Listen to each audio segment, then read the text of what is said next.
Welcome to this episode of the Keto Vegan. I am Rach, I am your host. In today's episode, I'm going to continue on from the theme from last episode about how to not make too many common mistakes with your vegan friends. Last time I focused on the food mistakes that are easily made.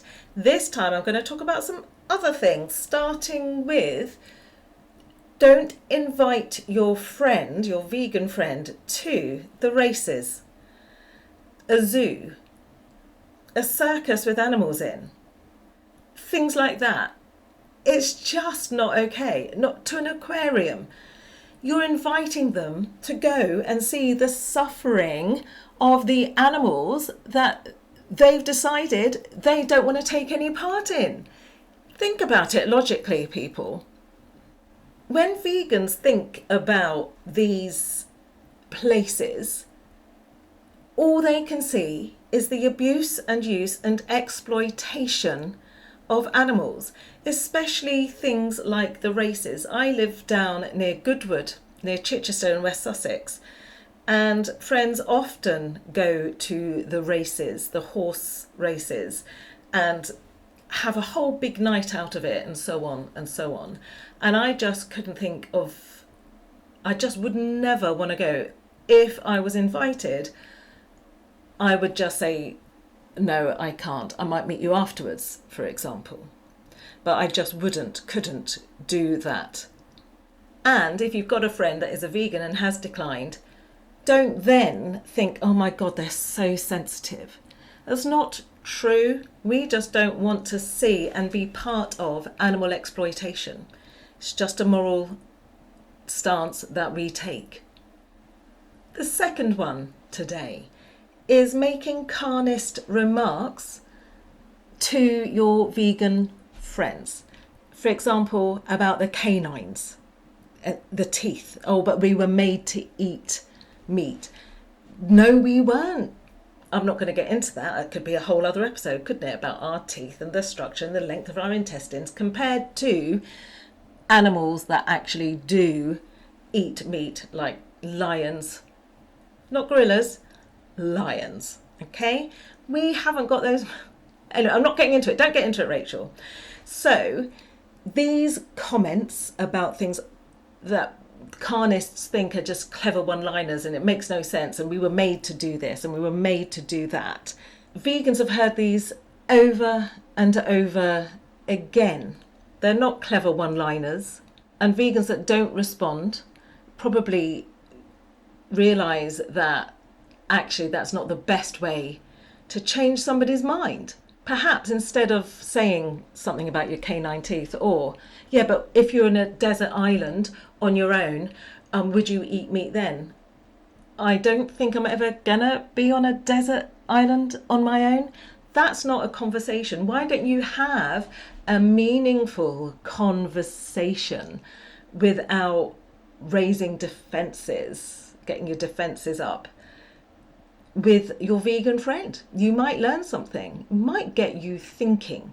At least it might give you some empathy towards their position. Which leads us on to the next thing, third thing, asking your friend things about veganism, but getting upset when they ask you things about carnism. Some non-vegans absolutely think it's right to get a vegan to justify their lifestyle, but get upset if asked the same about their lifestyle. That's not okay. How would you feel if you're asked, why aren't you vegan yet? Why do you drink cow's milk? Would you go up to a cow, lie underneath it and suck its teats? Probably not. Or a goat. Goat's milk is a thing. Sheep's milk is a thing. You wouldn't do it. And if you saw people doing it, you'd think they were weird. Because it is weird. People are vegan because they've faced up to the hard truths of what is happening out there.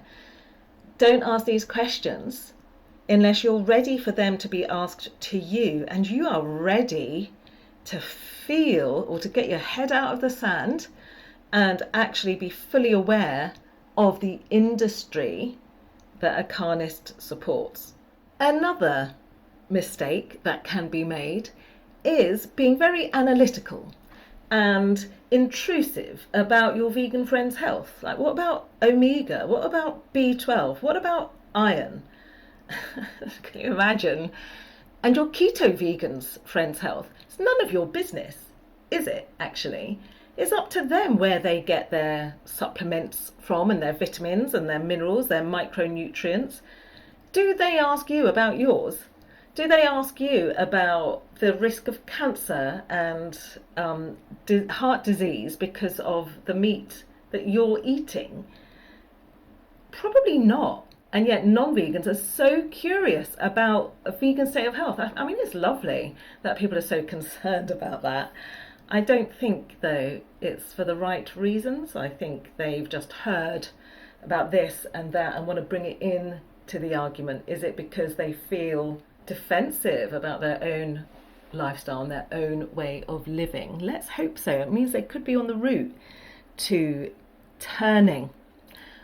Final thing. Don't assume that veganism is a diet. Most often, it's an ethical choice. It's a moral choice. The only reason I am vegans is FTA, for the animals. It's handy that it's so in at the moment and growing and growing and growing. I am doing it for the animals. And the ripple effect of that is that it's good for the planet.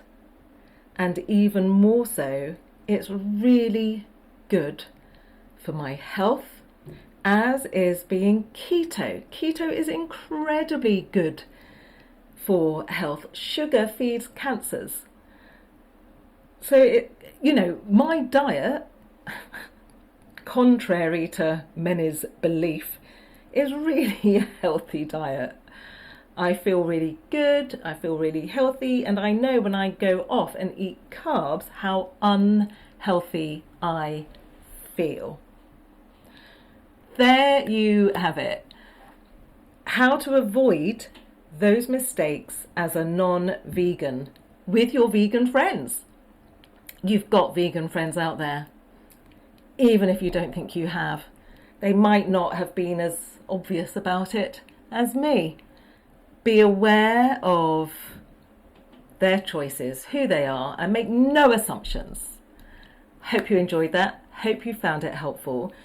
Do subscribe, share this episode with your non-vegan friends, and I'll see you next time.